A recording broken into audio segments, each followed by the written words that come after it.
You will come through doorways that you didn't even know were there. See something unbelievable. But you have to believe it because it's right there in front of your eyes.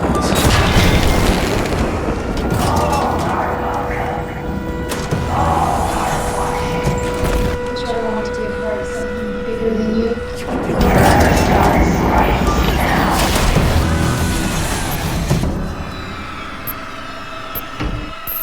It's Friday the 13th of October.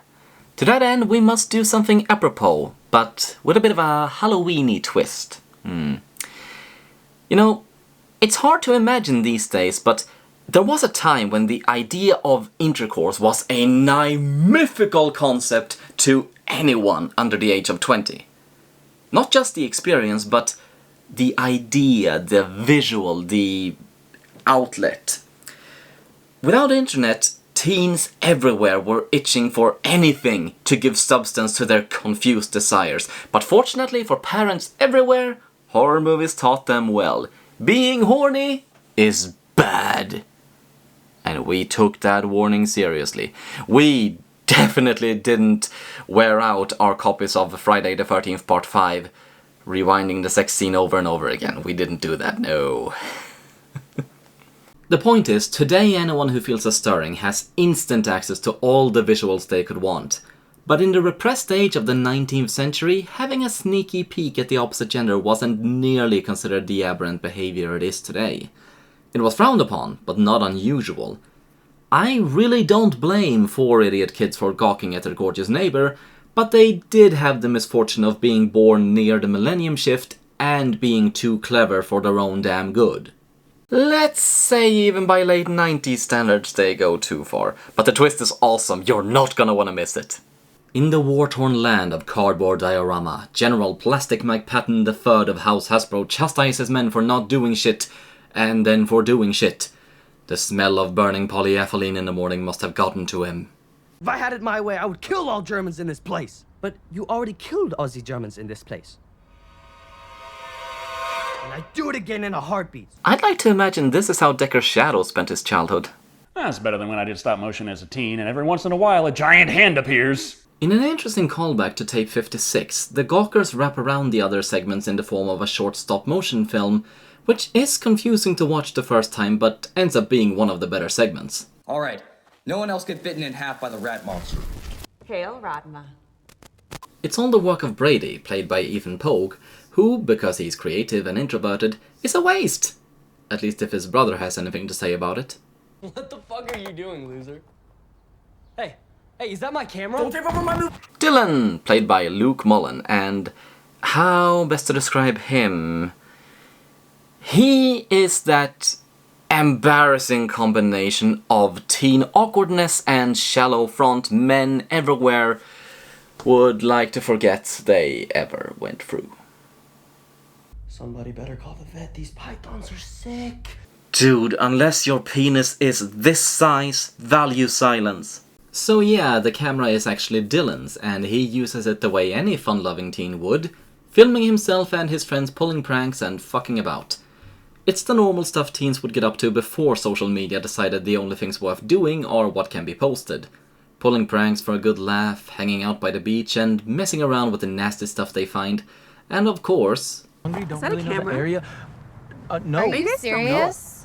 Wow, you are so perverted, you little creep! It'll surprise no one to learn I lean more towards Brady than Dylan as a kid, because I will never understand how anyone willing to do this shit feel at all comfortable with themselves. They do stop soon enough. Not because they grow out of it, but because a playhouse talent has taken residence across the cul-de-sac. You are so lucky you get to live across the street from that piece of ass. I know. Oh, Look, she's bending over. oh. I feel like I'm at the zoo. I have the oddest need to lock my doors and roll up my windows. What are you doing? None of your business, dickweed! Is he gonna snitch? Nah, I'm holding his Warhammer set hostage. We're good.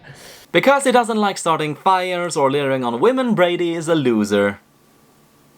It's very subtle, but it is there. It's not like he don't try or live in fear. It's just hard to connect with what everyone else does, you know? Like, roller skates? That's something people do, right? looks fun, I suppose he could try that. And much as his attempts bemuse Dylan and his friends, he's also not terrified of talking to their neighbor. Yo, you don't just walk up and talk to a girl like that, dude. Get away from her. What? Brady is a goddamn pimp! Hey, shut up, man. What does she smell like? Does she have that hot girl stink? Who? Sandra? Played by Emily Sweet, and while Dylan and his pack of monkeys are too scared to even talk to her, Dylan rolled right up into her open arms because he didn't see her as a sex object.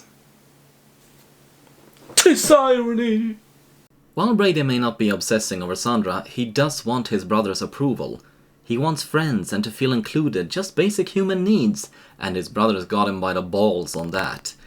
Turns out Sandra asked Brady to help her set up a webcam, and Dylan manages to peer pressure Brady into setting up a backdoor to spy on her through her webcam. We're in. No shit.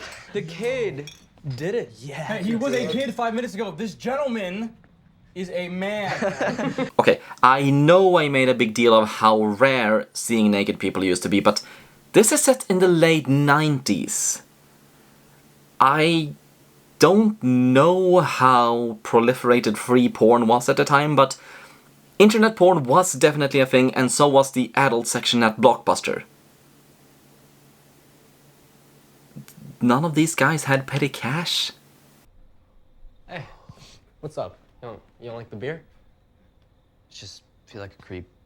Oh, he's feeling guilty, that's cute. You're feeling gypped and you know it. Not only, oh yeah, you don't have anything in common with these people, why would you want to be friends with them? But you betrayed Sandra's trust for no reason and all you got was a naked girl on the screen. What's so special about that? Ew! Yo, what? She's double jointed? Gross. A wig.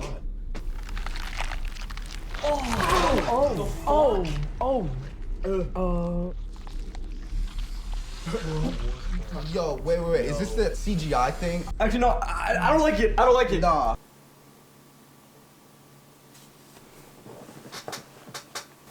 Glowing eyes stare them down, laden with fury and seeping havoc, decrying their whimpering shame and regret. Hails of glass shatter their window, the Hellenic fury unfurls inside, and land her claws into skin and entrail alike. Vilified by their foul deeds, the rearing nags run like rats while their fate comes after them one at a time. But one offered sanctum in the doubtful mercy of a swift unmaking, petrified in the spirit of Greco-Roman tradition of tragedy and myth.